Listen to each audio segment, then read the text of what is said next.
After the North London derby, a friend and I were imagining what some of the world's most unlikely split scarves might be, writes Chris Corrigan.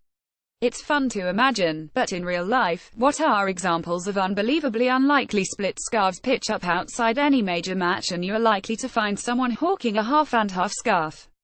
We've riffed on the subject before and, nightmarish Scourgenati souvenirs, they don't seem to be going anywhere. Inevitably they continue to split opinion, though not exactly down the middle, your more extreme response, but judging from some of your suggestions, they remain increasingly unlikely.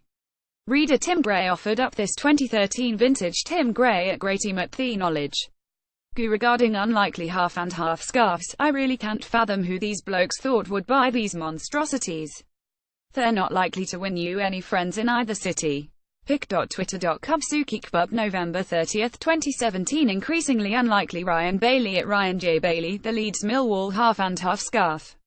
A new low for modern football and humanity. Pic.twitter.com Oleox008 February 14, 2015 A niche one nobody saw coming, a proper collector's item from October.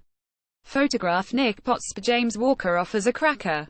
I am a proud owner of a scarf from a Europa League qualifying round match between Prestatyn Town and the now-defunct Latvian side Liepājas Metalurgs, he mails. And there's photo evidence, to a doozy. Photograph James Walker, but, as Paul Fulcher points out, there is probably an unexpected winner. Given one club was formed as a protest against the existence of the other, he begins, an AFC Wimbledon and MK Dons half-and-half scarf has to be a contender for the ultimate abomination, but someone thought it was a good idea. Of course, there is a natural progression. Kevin at Kevington29 nauseated face nearly threw up when I saw this. I've never at dirty tackled a fan before, but I must. What say you at Ryan J. Bailey at Brook SDT at the Meseat Pic.twitter.com EO2VUF5QJ August 13, 2017 No non-leaguers. If the FA Cup replays involving non-league sides go to form, there will be no non-league sides in the third round. When was the last time that happened, asks Richard Powell. It has never happened since the third round was introduced in 192,526, Richard. Back in 201,516, Eastleigh flew the flag as sole non-leaguers, but this season could see the first blank yet. With Hereford FC facing Fleetwood Town in the final replay, it could rest on their shoulders. Cobblers not quite. Has a caretaker manager ever been sacked other than being replaced by a permanent manager? Just thinking about David Unsworth, asks David Collins. In November 2011, Gary Johnson was sacked by Northampton, notes Daniel Brownsell. David Lee was appointed as caretaker manager and was sacked after one game, a 72 loss at home to Shrewsbury. He was replaced by Tim Flowers as caretaker for one game, a 41 loss at Plymouth, before Adi Boothroyd was appointed as manager. So, 4 games in a row with 4 different managers. Has there been an instance of 5 games in a row with 5 different managers? Comeback Kings Schalke second half comeback from 40 down to drawing 44 with Dortmund got me thinking, what is the biggest goals deficit a team has come back from to earn a point or win a game in a second half, asks George Jones. On the 29th of August 1960 my brother and I witnessed Bristol Rovers drawing 44 with Leeds United in a second division league game, recalls Ted Keane. Leeds, with Albert Johannesson in the side, led 40 at half-time. Rovers hit back to make it 44 with Graham Ricketts missing a sitter which would have won it. A delight for my brother and me since all the goals were in the same net in front of us. Eastville Rose beds separating the goal from the terraces. To the 2010 Africa Cup of Nations. In the opening game, Mali came from 40 down to draw 44 with Angola, but the first goal in the comeback didn't come until the 79th minute, notes Mark Cookney. This game was made all the more legendary by rumours circulating on forums of a student blowing his entire student loan backing Angola to win while they were 4 up.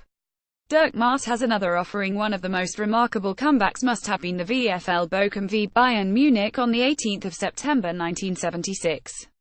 Bochum led 30 at halftime and added another in the 53th minute. Bayern somehow managed to get back in the game between the 54th and 76th minute. They scored 5. Bochum refused to give up and equalized in the 80th minute. Bayern, however, got the winner in the 89th minute. Then, of course, there was this. Macaroon's big week. Last week, we looked at the shortest time between a player featuring for an age group national team and the full team. but one instance slipped through the net. I have a feeling Massimo Maccarone did something similar to Pierre Littbarski just before the 2002 World Cup, begins Alistair Brookman, correctly. He played and scored against England under-21s, and then made his senior debut for Italy against England at Elland Road the very next day. He was even brought down for the last-minute penalty from which Italy won. Gavin Buckland has another quick tale.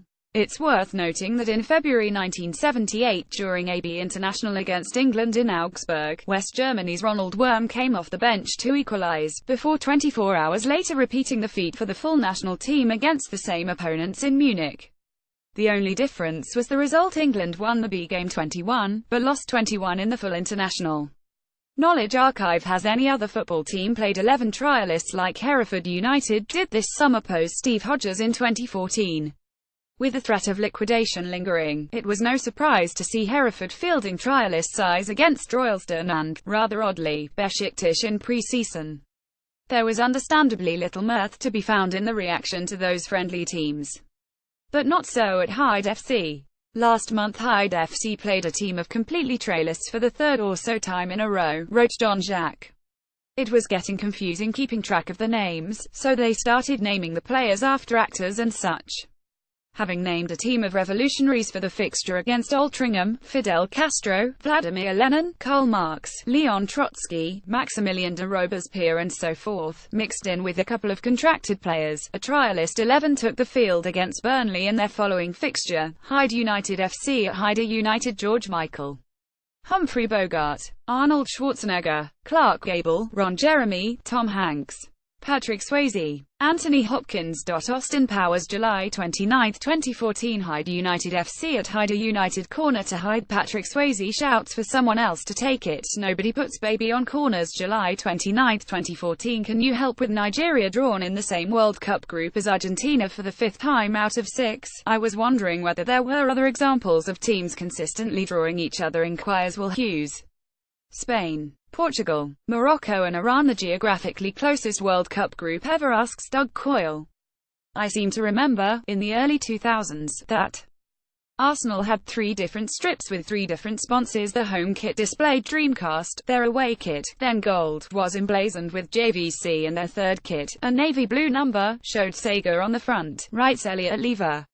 Can someone confirm if this is true and, if so, whether any other clubs have had similar scenarios in the National League clash between FC Halifax Town and Eastleigh? Both goalkeepers were given red cards for 2 bookable offences, writes Rob Green. Has this occurred before? Who was the last footballer to play a competitive game wearing glasses? Muses Justus Mwaniki.